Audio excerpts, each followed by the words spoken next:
like Daryl, answer me this: why did we learn so much about the Crusades and a Renaissance, and we didn't hear anything about the Muslim wars? You know what I mean? Like, Man, brother, it's just like even in and I want everybody who's watching this, because we know we're pre-recorded, but when y'all watch this, y'all gotta understand.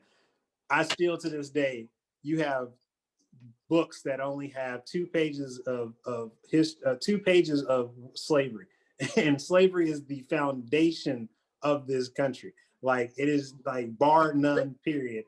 But it's you only true. had 2 pages. You went from Without slavery, capitalism wouldn't nah, exist. man, You because know, you need free labor. That's what you exactly. needed for that, man. Slavery gave the United States the money and the capital that it needed to Exactly. you know. That's where we're at now, man. We're talking about capitalism, but look how everything's structured. But again, like, we're getting off topic, but I just want to note this. Look how everything is structured. Everything is work you to the bone, pat you on the back, say thanks for coming. Maybe you get some pension or 401k or whatever the case may be, but at the end of the day, you're still in a mindset of a slavery setup. And that's until we get past that, then this country is going to continually repeat the same thing over and over again. But back to your back to your chef life, because I want to ask this question. As far as how you see yourself moving forward, especially in this time of COVID, because I know we know COVID's not going to last forever. Okay, no plague, virus, whatever has last forever. But for you, how are you going to continue to build your brand, and on top of that, how are you going to be attempt to take that to more of a global stage? Because I definitely see you taking Vietnamese cuisine beyond just the United States, which you may have already done in whatever shape, way, or form. But what is your vision for yourself and how to build your brand as Chef Tu Fu moving forward? Thanks, bro. And I think I'm less concerned about building my Chef Tu Fu brand, and I'm more interested in building platforms. Mm. I think that's just an entrepreneurial thing for me, is that I'm not looking for opportunities for myself, but I'm looking to lay brick and lay road for everyone else behind me in the same space. I think that's my passion. I think that holds to me an extreme amount of value. I think the challenges that you and I had growing up was that people had a fixed narrative when they looked at us. Mm. You know, like they look at us or they read our ethnic origin or whatever on a piece of paper, and they already had these sort of assumptions of who we are, how we were going to talk, or if we're educated or not. Mm. And I think that exists in all industries. And I think in terms of my capacity, and my access and my resources, I'm can only be limited to that in the food space. So I think my passion is that I'm super passionate about reclaiming um, people of color's narratives, and shifting the microphone to those who've never had a voice before. Mm. Um, and it's not just people of color, but it's Black, Indigenous, people of color. I think, in particularly across all of those categories of in groups of people, specifically women. Um, I just want to tell you this: is that you asked a question earlier about why has food always been here in the United States so heavily European? Mm. You know, I think because number one, the lighter your skin is, the stronger and bigger microphone you've had in history. Period. Number one. Facts. Secondary to that, and you guys, you want to debate me, DM me. I'll debate you to the ground. I promise you. Facts. Um, and then I think the second thing is that I found that in European centric sort of societies, they lean very heavily towards other societies or cultures who are also heavily patriarch. You know, for me, respectfully, in terms of food, I find that the Black and African American community and the African community to be very heavily and beautifully matriarchal. Mm. Same thing with Vietnamese cuisine, same thing in Thai cuisine, Mm. South Asian cuisine. But I feel like people in those spaces don't get the sort of praise historically the way they should have, because it's heavily matriarchal, heavily women. Mm. And let's look at the other cuisines that get heavy praises. Italian, French, all that, mostly male. You don't Jap- see really, yeah. Japanese is incredibly patriarchal, you know. shoot out another one like Spanish, and it's very, very heavily patriarchal. Or So at least perceived that way, because most of the Spanish food I have is mostly women that was doing the cooking at that time, but now men took that over. So, but that respect, could be a whole nother topic. Go ahead. yeah, respectfully, Daryl, but I think it's just as a group, those chefs who've won awards and accolades, There we go. they're all men. Just Hmm. honestly, I'm not saying that women cook it or don't cook it. I'm talking about the ones who get acknowledged for it. You know what I mean? It's Uh, facts, man. I like where you're going, man. I like where you're going. so I'm really passionate about reclaiming that narrative, and like yourself, I'm super into breaking stereotypes wherever I can. Like I think you're doing a phenomenal job, and I think it's so beautiful what you're doing, where you are a black man from Oakland. Um, I think in the broader community of beer, Hmm. I don't think men of color, and particularly black men, have been welcomed into the beer drinking space because it hasn't been.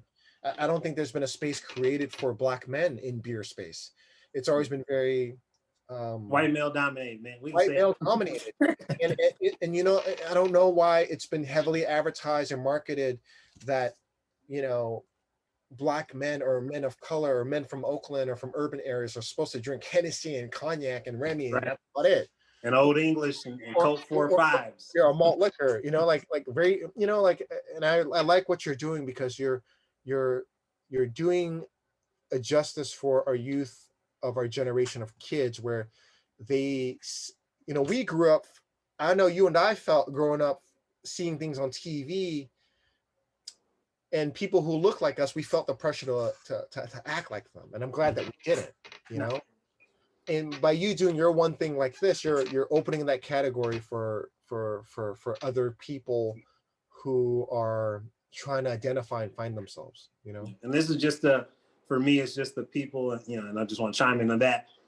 Crown and Hops, and I'm talking about the other 59 black-owned breweries and black operated breweries who have been doing this work way before I told myself that beer is a thing that I actually was interested into. So just for them to make that platform where I can even have a stair to step up on and create my own thing is something that I can combine to what you're saying about women and this matriarchal role of cuisine, because even in African culture, women made beer. Men didn't make beer. Men were out in men were out in the field working. Women were cooking, and it wasn't just the men. You do it because you're super strong and beat your chest. It was just that the women just could multitask in the sense of how we think of multitasking at a speed faster than what men could do, because they just controlled it. Like the narrative was like you have more queens, or you have more women in a group who made decisions. The men would talk, and they may have put the men in the forefront, but in the background, the people who are on the board, if we want to bring it to current time, were Right. women. So I love that what you're doing, and shout out to all the black women brewers and women brewers of every ethnicity, because again, I want to get and reach to all of them. But that I think that focus is something to what you said, laying the foundation for the pretty much other people to get a chance to speak on the mic, man, is something that again is very Oakland of you, because that's just what it is. Like you bring the people with you who have different ideas and are not yes men or women, and really put you in a position to think critically and to go dive deeper into the history and understand. So I think that's an amazing thing, man, and I Yeah. look forward to it every time, man. Every time you're doing something, I just think it is great, and I hold uh, no jealousy or anything of that nature, because again, it's times like this, and I'm glad that you even it's like, yeah, man, let's do this, to get on here and really just us talk, because people learn more about you and even more in depth than what you gave into certain magazines, because you're just talking freely, and I'm not editing it and making it like uh, be a certain storyline to what I want it to sound like. I just want it to be authentically you. So this is Absolutely. great, man. And we gotta do this. We gotta do this more. I mean, I really want to. I know your lady, your fiance is really COVID. She didn't really want us to link up even with the mask. And I understand it, man. Everybody, we know several people that got COVID. So I completely got it and understand that's something that can be serious because everybody can react differently to this virus. So when this is definitely more at a place where people are more comfortable, man, I want to sit down and I really want to have it like my stepdad to video record us and to sit down and eat food that either we go to a Vietnamese restaurant that you enjoy if they're still around because of COVID, man, and I understand that's hard, or even if it's just like sit down and cook the food and really just dive into the depth of what this signifies for you and your culture. So Oh, Daryl, I Mhm. forgot to mention, it was pre-COVID. I think it was earlier this year. I ran into your mom at Berkeley Bowl and I gave her a hug. Yeah, she told me. She told me. Yeah, just good vibes, just really Yeah. good vibes. And Come on, man. Family too. You family, man. You already know. So it's great. But man, it's and in my bad, like 'cause when I try to log on, I mean when I hit your link, it made me like log on, it made me create an account. And I was like, why is it doing that? But again, we're recording and you got, you're paying, you got the recording thing. I don't know if you're paying the monthly fee or whatever, but I was like, usually every time I hit this thing, it just sends me straight into the meeting. So it's all good on that. So I got that taken care of. But it's all good. So I'm gonna upload the video. I'm gonna download the video once it's done, and I'm gonna shoot you the content over, so you don't have to worry about anything. yeah, and yeah, I'll text you the email you can send it to just so I make sure I have it in my email and but on my phone too it'll work too because I gotta. You have Google Drive? Yeah, I do. I could send you the Google Drive link. That's probably the fastest way to transfer something, Yes. opposed Right. to downloading it. You know what I mean? So that way Yeah, you yeah. can. Yeah. Yeah, so send it. I'll put you out. Like I said, I'll text you the Beer Talk Now email. And just man, this is great, man. I mean, oh, and so everybody knows because I know they're gonna be watching again. Federation, shout out to Federation Brewery downtown Oakland off of 4th Street. Shout out to Hella Coastal who's doing a collab beer with them. I'm gonna tell you between the Rafa Flan and the red shirt was fire. Rafa Flan, I love the milk sugar that was in there, the lactose. Great job on that. Can't wait to sit down with the brewer or the founder of that federation and hang out with them. Tufu, this is beautiful, man. Like I'm so proud of you, bro. I'm so Thank you, Darren. glad that you are authentically Tufu from the town. And you continue to just do, and even when we get into about what you're doing for the community, I know that you're putting the community first. And Oakland has changed completely. It's not completely gone. There's still people who are living in Oakland who are trying to deal with rent rises or mortgages or whatever the case may be. But the main thing I want to say, just and you're a testament to that, is find yourself and keep your vision, because again, it is a lonely road to finding who you are. But once you do, and once you have the vision of what it is you want to do, no matter what that path entails and how it twists and turns, and you got to jump to another path and jump back to the old one, whatever the case may be, stay focused on what it is you want to do. Absolutely. Tufu, this is a pleasure, man. I want to keep it under an hour so people don't get too crazy on us, but or about an hour. But man, I look forward to it. Next time we do this, man, I know you're not drinking, but we definitely got at least let you sample it. We'll get you, pour you a half an ounce. I mean, pour you 2 ounces. You ain't got to drink the whole thing. But even if not, then I'll drink more and have more beer to talk to everybody. This part one. We got to get Jordan. Oh yeah, man. Let's get Dean Ass on here and. Oh man, I ain't talked to him in so long, man. Like I hope he's good. Good. What I mean? I need to get Mr. Fab on here. Get me and Marshawn really didn't have like much conversation, but man, try to get that man on there. Just really bring that town business to him, man, and just talk about vision and what's your drive to be great, man. So we'll work that out and definitely get it, man. Because this Zoom, we can definitely do it.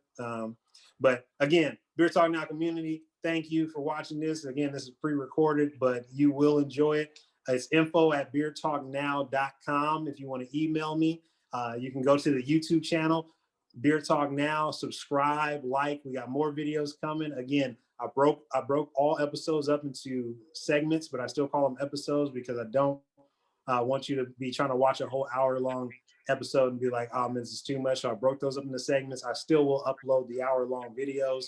And this is exclusive, man. I'm gonna just put this on YouTube, man. Like This is just, this is YouTube exclusive right here, but I can put it on, I'll put it on Instagram too. But this is great, man. I'm glad. And I love the backdrop, man. You got the Oakland streets in there with all the graffiti. And it's great, man. I love you too, Fu. I think you're doing great. Love Shout out to your lady. Yep, She out there, she had to getting you a place like, hey, it's time to eat. So it's great, man. But yeah, this is just part one. I can't wait to part two, man. And absolutely. keep doing what you're doing, and we'll just get more in depth.